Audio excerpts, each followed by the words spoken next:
Hey guys, in this video, I'm going to show you guys how to change your store name on Shopify. So it's really simple. So all you want to do to change your store name on Shopify, you want to click on settings in the bottom left corner of the screen, as you can see right here. Once you click on it, it's going to bring up these options right here, your store details.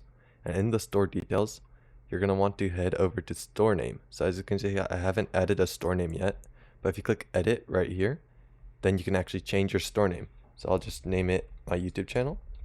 And then once I do that, if I'm done changing my store name, I can just click save in the top right corner of the screen right here. And as you can see, that will change your store name. And if it still doesn't load, then you can just go ahead and refresh it.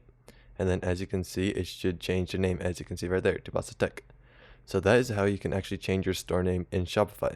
So I hope this video is helpful. If it was, I'd really appreciate a like and subscribe. Leave any questions you have in the comment section below. I'll do my best to answer them, and I'll see you guys next time.